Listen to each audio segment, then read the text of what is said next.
ஒரு மகிழ்ச்சியான செய்தி நம்ம உலக தமிழ் சங்கத்துக்கு அறிஞர்களெல்லாம் தெரிஞ்சுக்கிட்டீங்கன்னா இன்னும் கொஞ்சம் 40 பேர் இருக்கலாம். கடந்த 4 ஆண்டுகள் ஆயிடுச்சு உலக தமிழ் சங்கம் ஆரம்பித்து. கட்டணம் திறந்து ஓராண்டு 2016 மார்ச். இந்த 4 ஆண்டுகளில் முதல் முறையாக உலக தமிழ் சங்கத்திற்கு தமிழ்நாடு அரசு 50 கோடி ரூபாய்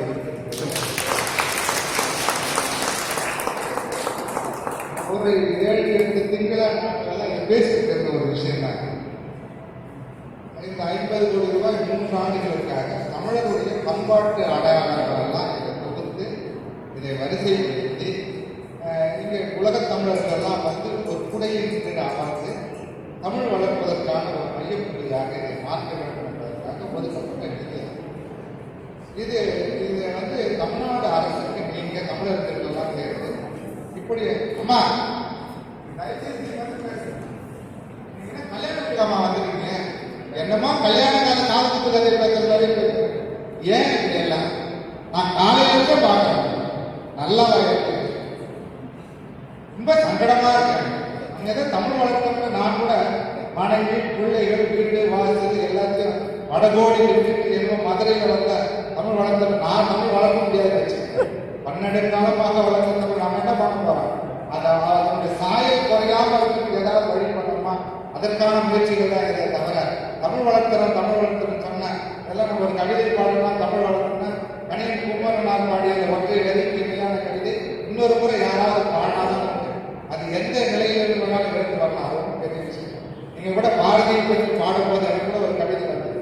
பாரதி பாடலாம் ஒரு இடத்துல, நோயினால் மாண்டுவிட்டான் புத்தன் கண்டு அந்தரனாம் சங்கராச்சாரியார் மாண்டு போனார், அவனை தொடர்ந்து ராமானுஜம் போனான், சிலுவையிலே அடிபட்டு இயேசு செத்தார், தீயதொரு கடையாலே கண்ணன் மாட்டான், பார்வோற்றும் ராமன் கூட ஆற்றில் இறங்கி செத்தார், ஆறில் நான் சாகாது உண்மையில் ஏன் பாரதி நீ மட்டும் ஏன் சாக மாட்டேன், எல்லாரும் சொல்லி போறாங்க. இறைவன் இறந்து போகிறான் என்றால் இறைவனுடைய வடிவங்களாக அவதாரங்களாக இருந்த ராமனும் கண்ணனும் கூட இறந்து போவான்.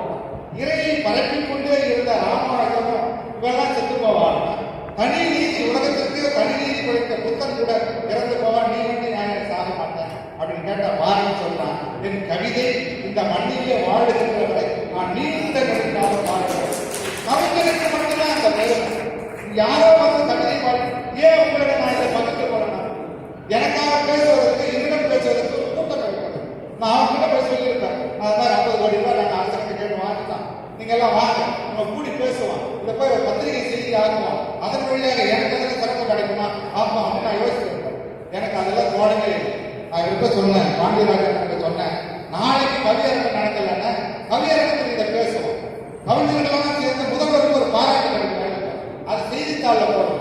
உங்கள் வழியாக அரசை புகழ்வது நமக்கு வந்து இந்த தமிழ் வளர்க்கிறது பயன்படும் என்ற நல்ல நோக்கத்தில் உங்ககிட்ட சொல்லிக்கலாம். நீங்க பாட்டு ஒரு பக்கம் பேசிட்டே இருங்க, எனக்கு என்ன பேச தெரியாது மாதிரி. நான் வந்து 18 வயசுல பட்டிமன்றம் பேசுறேன். நீங்களெல்லாம் கவிதை பாடுறீங்க, கவிதைகள்லாம் வந்து கூடி இருக்கிறீங்க, ஏதாவது கவிதை பாடுறீங்க, நாமும் காலத்துல கொஞ்சம் கேட்போம். இந்த அரங்கம் அதுக்கு தானே. இன்னொரு செய்தி சொல்றேன், உங்களை போன்ற கவிஞர்கள் 100 வெளியிட அரங்கம் தவிர்க்கணுமா இல்லையா? புத்தகம் கூட நீங்க போட்டுருக்கீங்க. ஒரு 50,000 ரூபாய் செலவு பண்ணி ஒரு அரங்கம், ஒரு ஒளிவெளி ஒரு அமைப்பு, உட்கார்ந்து ஒரு நாற்காலி, ஒரு தேநீர் மாய்ச்சல் எல்லாம் கொடுத்து இந்த கவிதை எல்லாம் இந்த நூல்கள் எல்லாம் வெளியிட்டு நூல் விமர்சனம் பண்ணிக்கிறதுக்கு ஒரு அரங்கம் வேணுமா இல்லையா? அதை இலவசமாக கொடுப்பதற்கு அரசுகிட்ட கேட்டு வாங்கலாம். ஒரு முறை ஞானசம்பந்தம் நிறைய கோயம்புத்தூர் கல்யாணத்தில் இருக்காரு பேசுறது. நாங்க கல்யாணத்துக்கு நாங்க சிறப்பு விருந்தினர் நாங்க உள்ள போயிட்டு நாங்க ஒரு பெரிய 10 பேர் பின்னால பையெல்லாம் தூக்கி வரான்னு நான் போறேன் கல்யாணம். இவர் எவ்வளவு பெரிய பேச்சாளர், மதுரையெல்லாம் பாராட்டு பேச்சாளர். அவர் பாட்டு ஒரு ஓரத்தில் உட்காந்து பேசிக்கிறார். எங்க அவருக்கு இந்த மாதிரி ஒரு சின்ன போட்டு அவர் பேசிக்கிறார். அவர் என்னென்னமோ சொல்றாரு, கல்யாணத்துல மாப்பிள்ளை எப்படி இருக்கணும், பொண்ணு எப்படி இருக்கணும், மணமகன் சேர்ந்து எப்படி வாழணும், உங்க வாழ்க்கை முறை எப்படி இருக்கணும் சொல்லிக்கிறார். ஒரு 2000 பேர் அரங்கத்தில் உட்கார்ந்து இருப்பாங்க. ஒரு நாளும் அவர் பேசுகிறார். ஏன்னா பேசக்கூடாது என்று அவர் பேசுறாரு. அவங்க வந்தவங்க என்ன நினைப்பாங்க, உங்க சேலை நல்லா இருக்கா, பொட்டு நல்லா இருக்கா, பொண்ணு நல்லா இருக்கா, இந்த முக்குத்தி நல்லா இருக்கா, தோடு நல்லா இருக்கா, வளையல் நல்லா இருக்கா, வாட்சி நல்லா இருக்கா பேசுகிற இடத்துல இலக்கியம் பேசி என்ன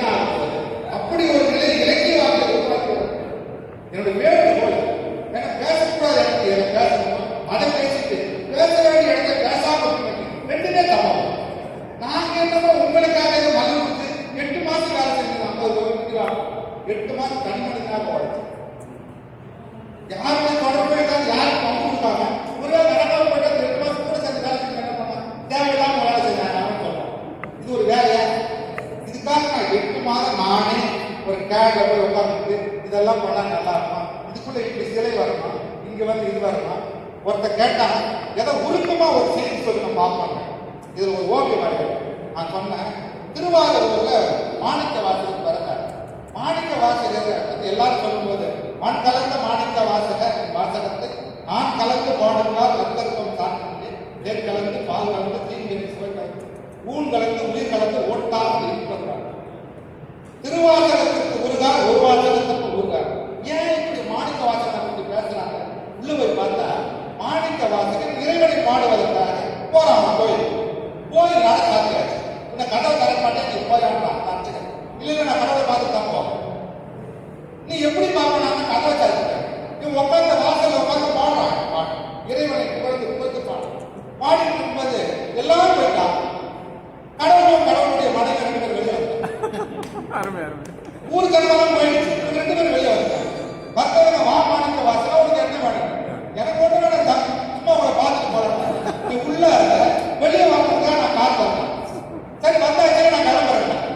3 வேலை முடிஞ்சு வச்சு பக்தரை பார்த்து உட்கார்ந்து அவனுக்கு ஏதாவது கொடுக்க வேண்டாம். என்கிட்ட ஏதோ வரங்க இப்படிதான் இருந்தாலும் விடாம கேட்டாரு.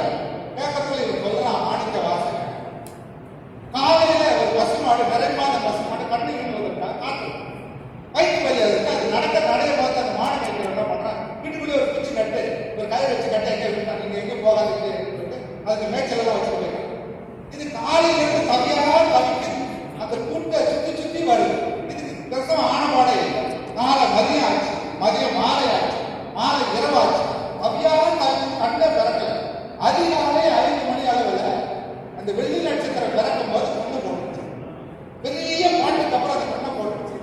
மாட்டு மஸ்து வந்து அசைவம் சைவம் என்ன பண்ணுது? நாக்கால அதனுடைய நிலையெல்லாம் தொட்டு தடவி கொடுத்து இந்த படுத்துக்கிறத கண்ணு எழுப்பி நிக்க வைக்கிறது சூரிய ஒதுக்குது. எழுந்துட்டு கண்ணு தலையை பிடிச்சி நாக்கால தள்ளி தன் மடி கிட்ட கால் பிடிக்கிற இடத்துல கூட நிக்க வைக்கிறது. கண்ணு கொட்டி தடுமாறி அந்த பால் மடியை பிடிச்சு ஒரு முறை உரியுது. அந்த ஒரு முறை உரியும் பொழுது இது பஸ் தன் தலையை வந்து திருப்பி கண்ணுக்குட்டி அப்படி பார்க்கும். அப்படி பார்க்கும் போது சூரிய ஒளி பசு மேலே கண்ணுக்குட்டி மேலே படுது. இந்த கண்ணொலி கண்ணு மேல அந்த ஒளி பட்டதுமே, இந்த சூரிய ஒளி பட்டதுமே இந்த பால்மொழியை பிடிக்கும் போது இந்த தாய்மை உணர்வு கண்ட ஓரமா தண்ணி வரும் பசு. அது வாய் சொல்ல முடியாத ஒரு உணர்வு. இந்த உணர்வை, இந்த பசுவனுடைய உணர்வை, இந்த பசுவனுடைய இலக்கிய தன்மையை, இந்த பசுவனுடைய அந்த நெகிழ்ந்த மனத்தை எனக்கு கொடு இறைவா கேட்டான். உலகத்துல இப்படி ஒரு உணர்வு சொல்லி கேட்ட வரலாறே கிடையாது. 1000 மக்கள் வேறு மதங்களில் வாழ்வதற்காக இப்படி கேட்கின்ற ஒரு உணர்வை இந்த மண்ணில் மட்டுமே உண்டு. இதை ஓவியமாக எனக்கு வரைந்து கொடுங்கள், நான் அதை வந்து உலக தமிழ் சங்கத்தில் வைக்கிறேன். எனக்கு என்ன எனக்கு கேள்வி, இன்னும் 2 ஆண்டு நீங்க பணியாற்றணும். இல்லைன்னா யாராவது விருப்பப்பட்டாங்க நாளை கூட மாற்றி விட்ட சென்னைக்கு போய். ஆனா இருக்கின்ற காலத்திலே நாம் வாழுகின்ற காலம் எப்படி இருக்குன்னு கேட்டா இது ஒரு வரலாற்று பதிவாக. நீங்களா இருந்தாலும் நானா இருந்தாலும் உங்களுடைய கவிதையுடைய ஒற்றை வரி இந்த உலகத்தை நிறுத்தி பார்க்கலாம், இல்லை உங்களுக்கு எழுந்து பார்க்கலாம். உன் வேணா புரிவதெல்லாம் ஏழைகளின் வீடுகளில் நீர் மாறி அவன் வீடுத்து எழுவதற்கு உன் வேணா புரிய வேண்டாம். அவன் கம்யூனிஸ்ட் வாங்க அவனுக்கு என்ன தலையெழுத்து? என் வேணா புரிவது உலகத்தை ஏழைகள் விழித்து எழுவதற்கு ஏன் சொல்லணும்? கவிஞருடைய வேணா புரிவது எதற்காக? இந்த சமூகம் நிமிர்வதற்காக. நாங்களே வந்து இங்க காசு கம்மன் போட்டு வச்சு பேசிக்கிறேன்னு சொன்னா நமக்கு இருக்கிற கடமை வேறு யாருமே கிடையாது. படைப்பாளிகள் தான் கடமை. நீங்கள் எல்லாம் படைப்பாளிகள். உங்களை நான் தெரிஞ்சு கேட்கிறேன், நீங்கள் எல்லாம் ஒத்துழைச்சுன்னு சொன்னா உங்களுடைய படைப்புகள் தான் இங்க வந்துச்சுன்னு சொன்னா என்னை போன்ற ஆர்வம் உங்களோட சேர்ந்து பணியாற்றுவது தமிழ் வாழ்கின்றது. நீண்ட காலம் வாழணும், நீண்ட நெடுங்காலம் வாழணும். நாங்களும் ஒரு கதையை ரொம்ப நாளைக்கு முன்னாடி வயிற்றுக்குள்ள இருக்கிற ஒரு குழந்தை அது பேசுது. என்னன்னு பேசுறது கேட்டீங்கன்னா, என்னை இடுப்பிலே கையை வெட்டி வெது வெதுப்பான தீவிலே விட்டு விட்டார். பலத்த பாதுகாப்பு இருப்பதாக நான் உணர்கிறேன்.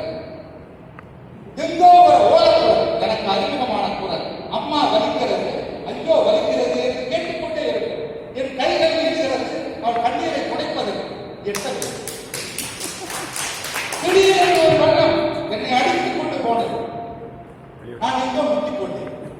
என் தலையை பிடித்து யாரும் இழுக்கிறார், என் கழுத்தை பிடித்து யாரும் இழுக்கிறார், என் தோள்பட்டையை பிடித்து யாரும் இழுக்கிறார், என் இடுப்பை பிடித்து யாரும் இழுக்கிறார்.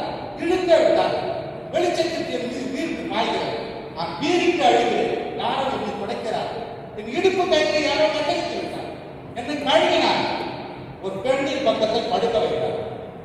நான் அழுது கொண்டிருக்கின்றேன், அவன் சிரித்துக் கொண்டிருக்கிறான். எட்டி உதைத்தேன்.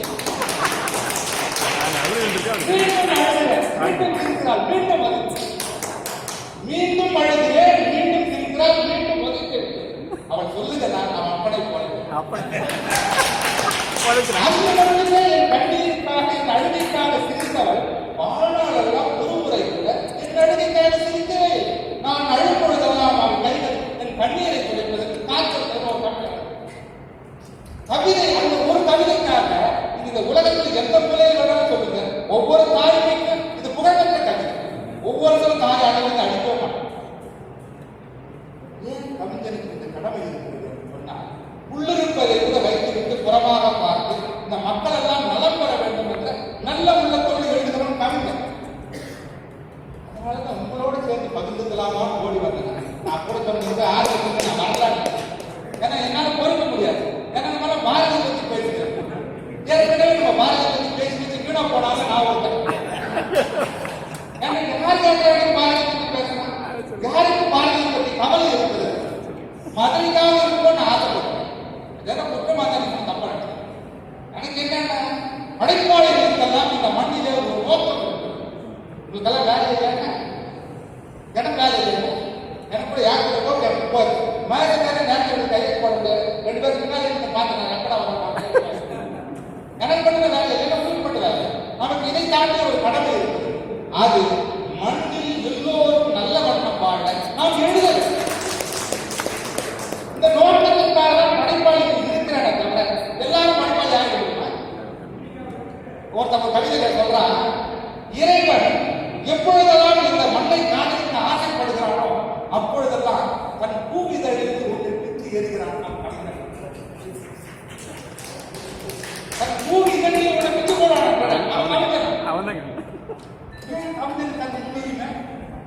சுருங்க சொல்லி விளங்கவே சுருங்க நரக்கு குதிரை மாதிரி ஒரு சொல்லுவாங்க.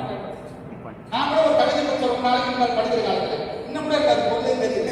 இடுப்பு வரை நீண்டு வளர்ந்த கூந்தலுக்கு மேலும் வளர்ந்த கூலி பண்ண நமக்கு எழுது. ஏன்டா இது என்னென்ன அவசியம் கேட்டா அவன் சொல்றான், அது புது கவிதை.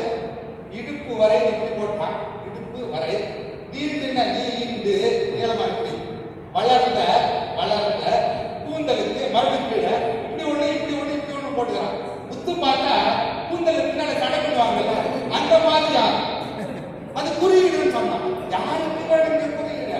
அவன் குடும்பம் தெரியாம, வழி தெரியாம, பாடம் தெரியாம கட்டப்பட்டு இருக்காங்க. இவனுக்கு வழி சொல்லுகின்ற ஆண்கள் கவிதைக்கு வேண்டுமே. நான் விமர்சனம் எழுதாங்க. இதெல்லாம் இந்த மட்டும் வேணாங்க. வாழ்ந்து கொண்டிருக்கின்ற மண்ணில வந்து குறியீடுகள் எல்லாம் தேவையில்லை. என் குடும்பத்தை நல்ல நடத்த வழி சொல்லு, என் பிள்ளைகளை நல்ல வளர்க்கறதுக்கு வழி இருந்தா சொல்லு, என் மூதாதையர் வாழ்ந்த வாழ்க்கையை நான் வாழ வேண்டும் அதற்கு ஏதாவது வழி இருந்தா சொல்லு. கவிதைகள் என்ன நடக்கும்? பாரதியார் எழுதிட்டு போனான், வீட்டுல சோறு கிடையாது. காலையில ஒருத்தர் சொன்னார், செல்லமாக செல்லம்மாவிடம் கோவப்பட்டார். செல்லமாக கோவப்பட்டான். குடும்பத்துல உட்கார்ந்து பையனுக்கு செஞ்சிருவா வேண்டாம். வீட்டுக்கு போன சோறு போட முடியும், மனைவியை பார்க்க முடியல, பிள்ளைகளை பார்க்க முடியல. வருங்க தலைவிரித்த ஆடுவாங்க. என்ன பண்ணலாம்? படைப்பாடு அவனுக்கு சமூக கடமை. இது ஒரு குடும்பம் போன ஊர் நல்லா இருக்கிற ஓடி வந்தாங்க. ஒரு செல்லமான கோபம் எல்லாம் கிடையாது. செல்லமாக மிகப்பெரிய கோபம். இவ்வளவு பெரிய ஞானசிந்தனா இருக்கு கூட வீட்டை கடைக்க மாட்டேங்கிறாங்க. நம்மளாம் அப்படி வாழ்கின்ற வாழ்க்கையை தேர்ந்தெடுத்து பண்ணாங்க. நமக்கான கடமைகள் அதுவல்ல, இதையும் தாண்டி சிந்த மாட்டோம். யாரு நாம் இப்படி இருக்கிறோம்? நமக்கு என்ன கடமை? எனக்கு என்ன வேலை? எனக்கு ஏற்கனவே திட்டங்கள் எல்லாம் கொடுத்துட்டாங்க. இது போதும். அரசு பணியில் என்ன 30 நாள் ஒரு ரூபாய்க்கு மேல 1,500,000 ரூபாய் சம்பளம் வாங்குறேன். இது போதும். ஏற்கனவே நான் இதோட பெரிய பதவியெல்லாம் தலைமை பதவியெல்லாம் பார்த்துட்டேன். இன்னும் இருக்கிற காலமாவது இந்த தலைமை பதவி பார்க்கறதுனால இருக்கிறவங்க 24 மணி நேரம் கோப்பில் கையெழுத்து போட்டு மாறவே மாட்டாங்க. ஒரு நாளைக்கு 1000 2000 கையெழுத்து போட்டு முடியவே முடியாது. அப்ப 3 துறைகளுக்கு இயக்குனராங்க. இது வேற ஒரு கொடுமை. இங்க இருந்தா அந்த 3 நாள் வாசல் 3 பேர் ஓட்டுனாங்க. ஐயா போங்க சீக்கிரம். எத்தனையோ ஒரு நான் சாப்பாட்டை அப்பாவை கையில வச்சுக்கிட்டு காட்டு தண்ணி போட்ட வச்சு சாப்பிட்டுட்டே போயிட்டு வழியை நிற்க வச்சு கை கழுவிட்டு அங்கேயே தண்ணியை கொடுத்து அப்படியே போயிருக்கு. இப்போ சாப்பிட்ற நேரம் அப்படி இரவு 8 மணிக்கு முன்னாடி அலுவலகத்துக்கு எந்திரிச்சு போனவங்க 4 வருஷம். ஏன் அதெல்லாம் செஞ்சேன்னா அது வாங்குற சம்பளத்துக்கு மஞ்சள் நல்லா செய்யணும். அதில் உணர்வு இல்லை, கடமை இருக்கு. ஆனா இது உணர்வு பூர்வமானது. உணர்வுக்கு மரியாதை. இது ஒரு செய்தி. இதை நீங்க வச்சுக்கீங்க. இது என்னுடைய ஆதரவு நான் முன் வச்சுக்கிறேன். என்னை போன்ற உணர்வாளர் வந்து இதை நான் பகிர்ந்து முடியும். ஓட்டு பாருங்கள் என்னை போன்ற படைப்பாளிகள், என்னை போன்ற கவிஞர்கள், என்னை போன்ற சமூக உணர்வாளர் கையில் தான் இதை கொண்டு போய் வைக்க முடியும். சிறந்த நூல்களை அரங்கேற்றுவதற்கு நமக்கு ஆரம்பம். நல்ல படைப்புகளை வந்து இங்க நாங்கள் பாராட்ட உங்களுடைய படைப்புகளை நல்ல படைப்புகள் பார்த்தீங்கன்னா நாங்கள் நூல் விமர்சனம் பண்ணி பாராட்ட பத்திரிகை செய்து உங்க விருதுகளுக்கு உங்களுடைய பரிந்துரை பெயர் செய்து நான் எனக்கான பொருட்களை வாங்கிட்டேன். இந்த மாதிரி ஒரு 6 திட்டங்களை வாங்கிட்டேன். நீங்க உறுப்பினர்களா எல்லாரும் உறுப்பினர்களா இங்க சேர்ந்துடலாம் இலவசமாக. அது உறுப்பினருக்கான எந்த இதுவும் கிடையாது. உங்களுக்கு எல்லாரும் கடிதம் இந்த நிகழ்ச்சி நடக்குது, நீங்க கலந்துக்கலாம். இதுல உங்களுக்கு பங்கு பெறணுன்ற ஆசை இருந்தா அது இன்னும் நல்ல மகிழ்ச்சி. அதையும் சேர்த்து நாங்க செய்யணும். ஏன் இதெல்லாம் சேர்த்து நான் பகிர்ந்து ரொம்ப ஆசையோட நான் மத்தியானம் வெளியே போய் வேலை டான்ஸில் இதெல்லாம் வந்து மேசை நாற்காலி வாங்குறது ஒரு கூட்டம் நடக்குது. நான் கூட்டத்துக்கு போகிறேன். புதுப்படி சொல்லுறது அனுப்பி போக பின்னால் வந்து சேர்ந்துக்கிறேன். எங்க கவிஞர்களோட நான் கொஞ்சம் பேசணும்னு ஆசைப்படுறேன். நான் இருந்து பேசிட்டு வந்துடுறேன். அதனால 2 முறை வந்து போயிட்டு அதை பேசிடுவோம். புதுப்படி துறை எனக்கு என்ன வேலை அதுதான். ஆனா இதை நான் முதன்மையாக அதை எண்ணாமலையாக அறிஞர்கள் கவிஞர்கள் படைப்பாளிகள் அத்தனை பேருக்கு என்னுடைய வேண்டுகோள் என்னன்னு கேட்டீங்கன்னா நாமெல்லாம் ஒரு ஊர் தேர்தல் தேர்வு 449 புலவர்கள் இருந்தா 3ஆம் சங்கத்தில் அவங்கெல்லாம் ஒன்று சேர்ந்ததுனால இன்னைக்கு நம்ம 2500 பாடல்கள் தக்க பாட்டு 10 பாட்டு 8 தொகை கிடைச்சது. எப்படி கிடைச்சது? புலவர்கள் இருந்ததால் கிடைச்சது. படைப்பாளிகள் இருந்து இருக்கிற காலத்தில் படைப்புகள் வந்தால் சமூகம் விழிப்படும். இல்லைன்னு சொன்னா சமூக விழிப்புக்கு யார் காரணமாக இருப்பாங்க? நீங்க உலக நாடுகள் எந்த நாடுகள் போய் பார்த்தாலும் பிரச்சனை எடுத்துக்கீங்க, பிரச்சனை கொடுத்து எடுத்துக்கீங்க. அங்க வந்து 2 பேர் இருப்பாங்க. அந்த 2 பேர்ல எல்லாத்துக்குமே காரணம் அவங்க முதல்ல எழுத ஆரம்பிக்கும். ரஷ்ய புரட்சியை பார்த்தீங்கன்னா ரஷ்ய புரட்சி 2 பேரும் எழுத ஆரம்பிச்சாங்க. அவங்க எழுதுனால புரட்சி, அவங்க எழுதுன புரட்சி மிகப்பெரிய புரட்சிகளும் மிகப்பெரிய திட்டங்களும் ஒரு சாமானிய சிந்தனையிலிருந்து விதையாக தோன்றி இருக்கான். நீங்க எந்த புரட்சி வேணா எடுப்பாங்க. பசுமை புரட்சி எடுத்தாலும் சரி, இங்கிலாந்தில் நடந்த புரட்சி எடுத்தாலும் சரி, ரஷ்ய புரட்சி, சீன புரட்சி, பிரெஞ்சு புரட்சி, நீங்க எதை வேணா எடுப்பாங்க. மிகப்பெரிய புரட்சிகள்லாம் வந்து ஒரு சாமானிய மனிதனுடைய இதயத்தில் தோன்றி ஒரு சாமானிய சிந்தனையாக தோன்றும். ஆகவே நீங்கள் எல்லாம் படைப்பாளிகள் சரியில்லை சொல்லலாம். உங்களுடைய இதயத்திலிருந்து எப்பொழுதாவது வரப்போகிற ஒரு விதை, ஒரு எழுத்து, ஒரு சொல்லு. எனக்கு கூட எல்லாரும் நிறைய பேர் சொல்லுவாங்க. எனக்கு ஒரு வாழ்க்கையில் ஒரு திருப்பமணி கிடைச்சது. 1990 எனக்கு திருமணம். மனைவி அரசு பள்ளியில் இருந்தாங்க. நான் அரசு பள்ளியில் இருக்கிற படிச்சுக்கிறேன், காலேஜ் படிச்சிருக்கேன். எங்க அக்கா போனேன். நிறைய பேர் எனக்கு 183 குடும்பம் எங்க பங்காளி. எல்லாருமே ஒரு பையன் இருக்கலாம் கூட கிடைக்கும்.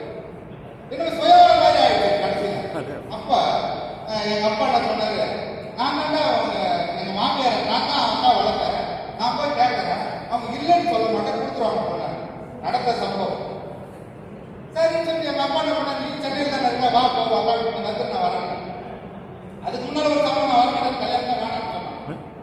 இவர் போனதுமே என்ன பண்ணாங்க, தினமும் 2 பேர் வர்றாங்க மாமா, நான் யாருக்கு பண்ண கூட தெரியல. எங்க மாமா சொன்னாங்க, அப்புறம் பையன் கவிதை எழுதுவான், நல்ல மையில் பேசுவான், எட்டாத பையன், நீ ஒன்றும் பாரு.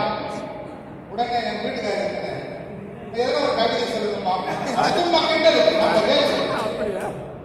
நீ இருக்கும் திசை எனக்கு கிழக்கு, உன்னால்தான் வெடிக்கும் எனக்கு வழக்கம். உடனே 100 மார்க் ஒண்ணு வாங்க சொன்ன கல்யாணம். இதெல்லாம் நடந்த ரொம்ப சாதாரண நடந்து போச்சு. கல்யாணம் ஆகும்போது வர்றவங்க போனாலும் என்ன கேட்கறேன்,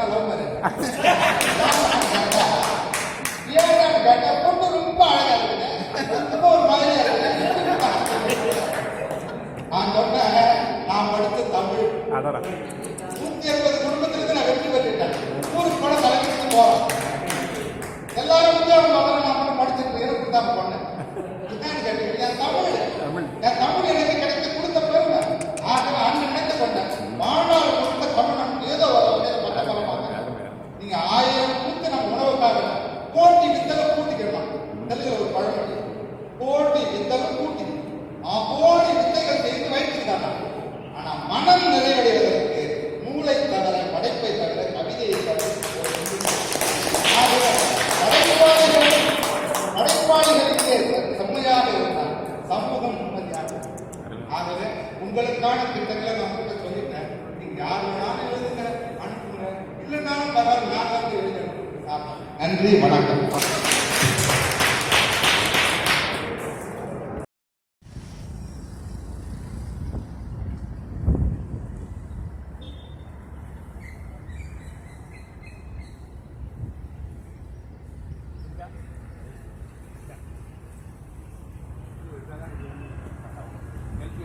செல்ஃபி எடுத்தா